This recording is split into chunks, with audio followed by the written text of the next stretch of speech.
The morning light was barely cutting through the dusty blinds when my phone buzzed, and in a single breath, my entire world tilted. I remember the smell of clean laundry in my hands, the quiet hum of the house, and the way my heart seemed to stop before my mind caught up. It was the kind of moment where the air itself feels heavier, as if it already knows what you're about to hear. If you've ever trusted the wrong people, subscribe and tell me where you're listening from.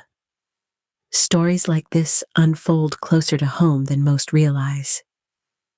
I stood there frozen, towel slipping from my fingers, trying to make sense of a truth that felt too cold to belong to my own son. I didn't know it yet, but that was the moment everything started to unravel. I still remember the way the world seemed to tilt when I heard my son's voice that afternoon. It wasn't the words themselves as much as the careless tone behind them. The way he mentioned that he and Brittany had already moved to Austin a week earlier, almost as if he were commenting on the weather. For a moment, I couldn't process it. I stood there holding the phone, feeling the hum of the grocery store around me, while everything inside me went completely still. It was as though some part of me finally understood what the rest of me had been trying so hard not to see. I didn't argue. I didn't plead. I just listened, numb, letting the realization settle like cold water spreading through my chest. My own son had uprooted his life, taken my grandson away, and hadn't even thought I deserved to know. When the call ended, I stayed frozen in that aisle, my hand shaking around the handle of the cart. Something in me shifted then. Not a dramatic snap or a burst of anger, just a quiet, steady understanding that whatever hope I'd been clinging to was gone. I walked out of the store without buying a thing. By the time I reached my car, my decision was already made. That evening, I sat at my kitchen table, opened my laptop, and forwarded every recording, every document, every note to my attorney. I didn't know where this path would lead, but I knew I couldn't keep pretending anymore. And that moment became the line between the life I had and the truth I could no longer avoid. Truth that began long before that phone call.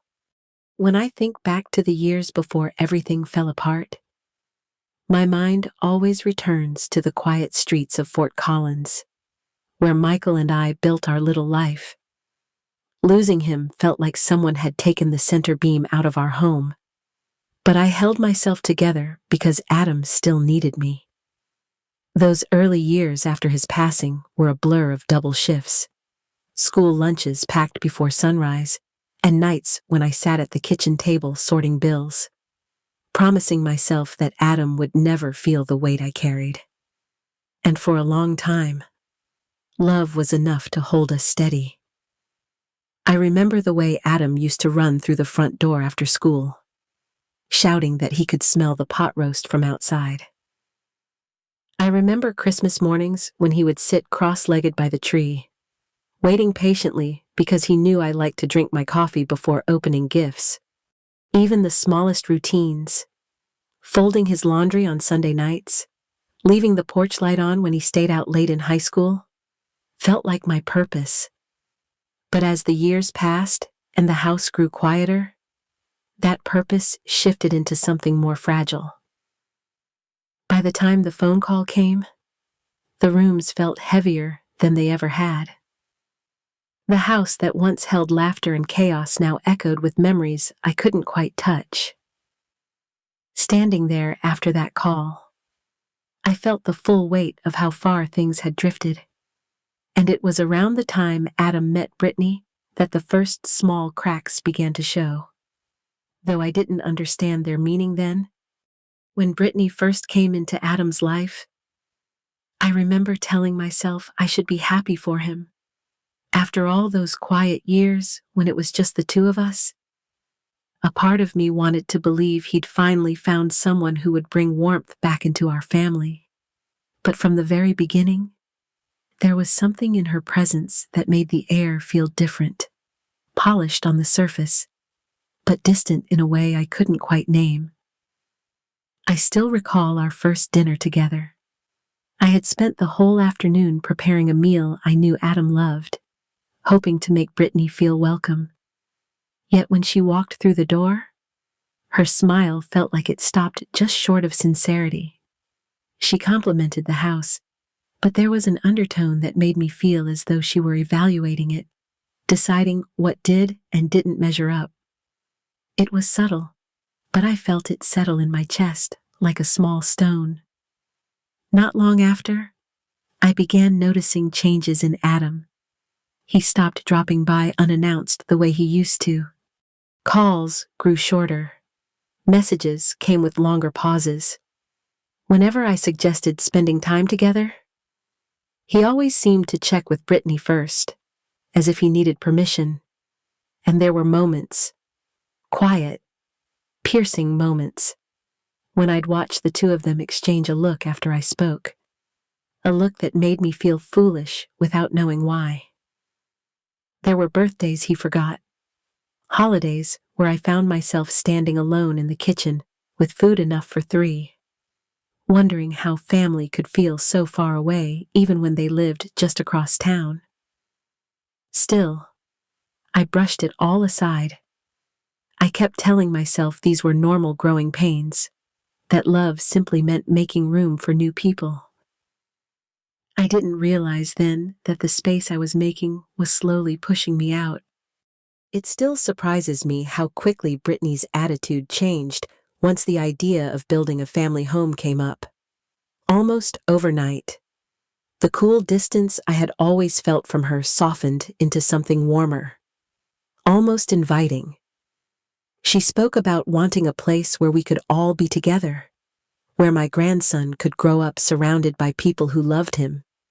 And even though a part of me hesitated, another part, an older, softer part, wanted badly to believe her. The thought of sharing a home stirred something deep inside me. After years of feeling Adam slip further away, the idea of being close again felt like a lifeline. I remember telling myself that maybe this was our chance to rebuild what had quietly eroded between us. When they asked if they could build on the land Michael left me, I told myself it was practical, generous, hopeful. I ignored the small coldness in my stomach when paperwork appeared on the table, already neatly highlighted, as if they knew I wouldn't question it. There were moments when I paused, tiny flickers of doubt. The pages were filled with language I didn't fully understand, and the numbers felt larger than anything I'd dealt with before. But each time, I pushed the worry aside. I wanted to believe I was doing something meaningful for our family. So I signed. And when they said the project needed more funding to stay on schedule, I withdrew $100,000 from the savings I had guarded for years. I told myself it was an investment in love, in togetherness, in a future where we all belonged under one roof. Looking back now, I can see how carefully the pieces were placed around me. But at the time, all I could feel was hope. Hope that blinded me to the truth already taking shape beneath my feet. When I first walked into the new house, I carried this fragile hope that maybe everything would feel different once we were finally under the same roof. I remember holding my breath, waiting for that sense of belonging to wash over me. Instead, I was shown to a small, converted storage room at the back of the house, a space barely wide enough for a narrow bed and a single dresser. The walls still held faint outlines where shelves had been ripped out. I stood there, trying to convince myself it was temporary, that they were still settling in, that I should be grateful just to be close to my family again. My boxes were stacked in the hallway, opened without care. Some of my things were missing, and others had been shoved aside as if they were clutter. The few items I tried to bring into the living room were quietly moved back into my room, as though my presence needed to stay contained. It became clear that the house was theirs, and I was only a tolerated guest. Then came the rules. Printed sheets taped to the refrigerator, the laundry room, even the bathroom mirror. Expectations about quiet hours, shared spaces, mealtimes, and chores. Each one written in a tone that made me feel like a burden, like someone who needed to be managed. I found myself tiptoeing around corners, shrinking my voice, apologizing for things I hadn't done. When something went missing, I felt the unspoken suspicion settle on me.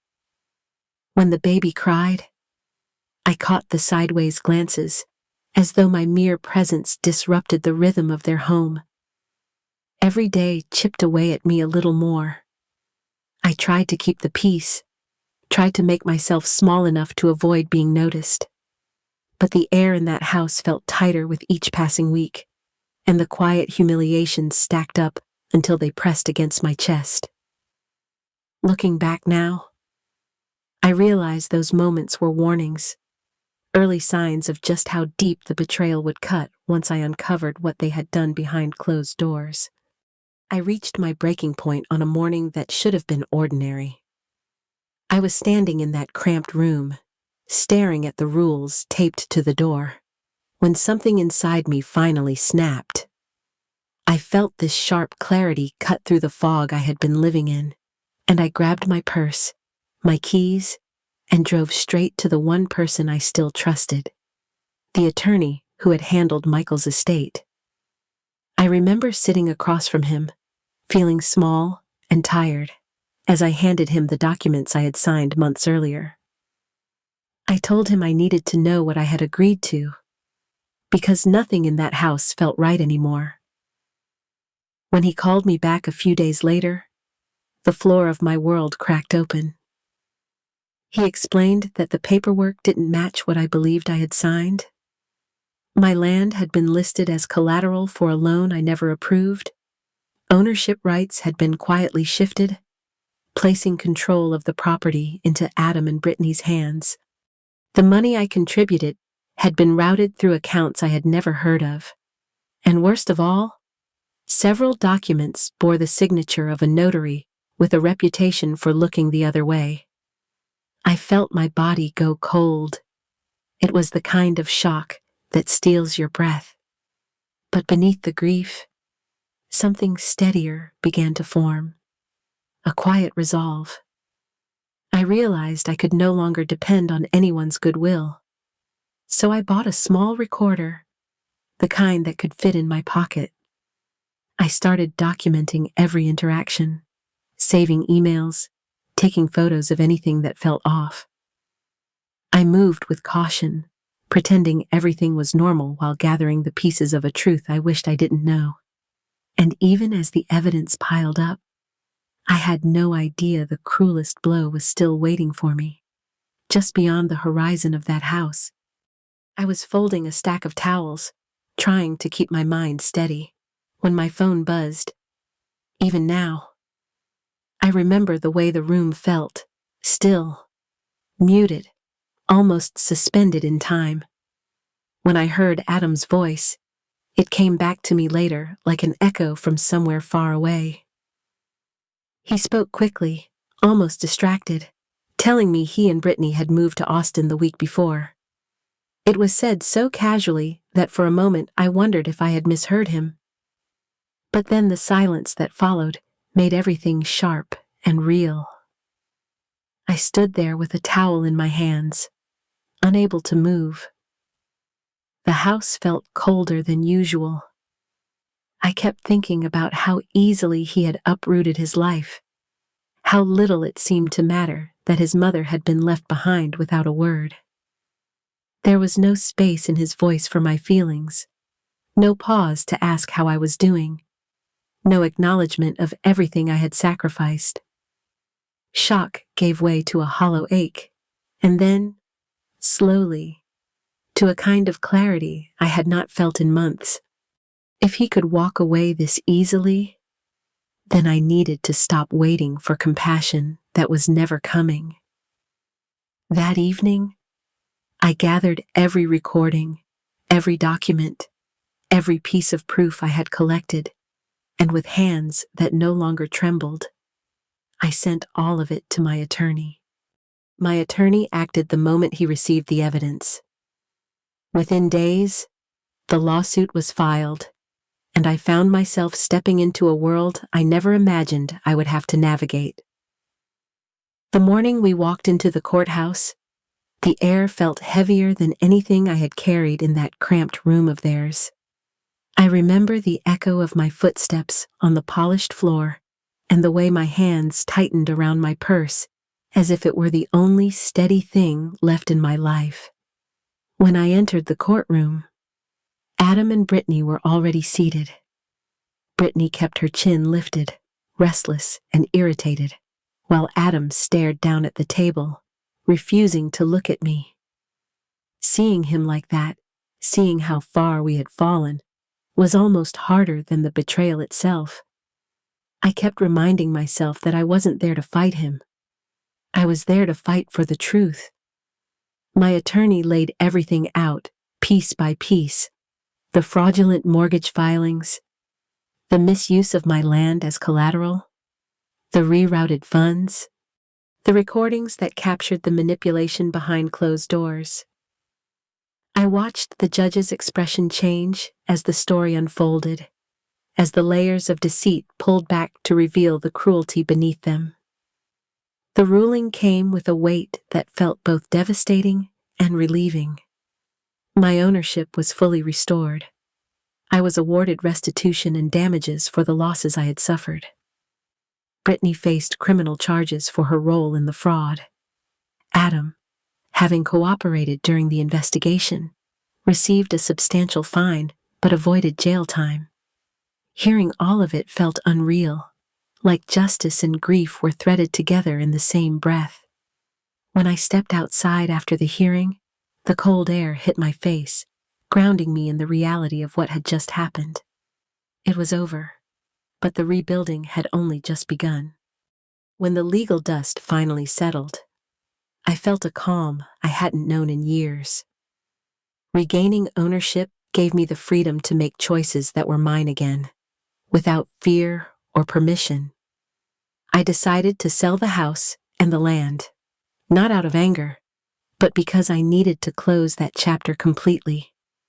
The sale brought enough to secure my future, and I moved into a modest condo in Boulder, a quiet space filled with light, where I could breathe without tiptoeing.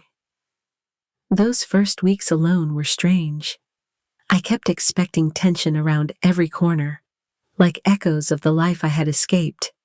But slowly, I began to reclaim small rituals, morning coffee on the balcony, evening walks, the simple comfort of choosing how my days unfolded. I felt myself returning to who I had been before everything was twisted out of shape. Adam reached out not long after the ruling. His messages were hesitant, full of regret and explanations I wasn't ready to absorb. For a long time, I kept a careful distance. Forgiveness, I realized, wasn't something I could rush, but I allowed a crack in the wall, just wide enough to let in the possibility of something better someday. As I healed, I found a new purpose. I joined a local support group for older women navigating financial abuse, and I started offering quiet guidance, sharing what I had learned the hard way. It grounded me, gave me a sense of redemption that didn't depend on anyone else's choices. And as my life slowly settled into its new shape, I began to understand the deeper meaning behind everything I had endured. Something I would only fully put into words in the final part of my story. Life looks different now, in ways I never expected. When I sit in my little condo and watch the sun lift over the foothills, I feel a peace I once thought I'd lost forever. My days move gently, filled with routines that belong only to me. And slowly, almost cautiously, pieces of my family have begun to drift back into my life. Adam and I are not what we once were, but there is an honesty between us now that we never had before. We talk occasionally, with careful steps, and I've learned to let those moments be enough. The most unexpected blessing has been my grandson. Even from a distance, he has given me a reason to keep my heart open in ways I didn't think I could again. Looking back, the hardest truth I had to learn was that dignity is not something anyone can hand back to you. You reclaim it inch by inch, boundary by boundary, breath by breath. I learned that it is never too late to stand up for yourself, to say this is not how my story ends, and to write something new with whatever strength you still have. Thank you for staying with me through this journey. It means more than you know. If you've ever lived through something similar, or if you're walking through it right now, I hope you'll share your experience in the comments. I read everyone, and your stories matter.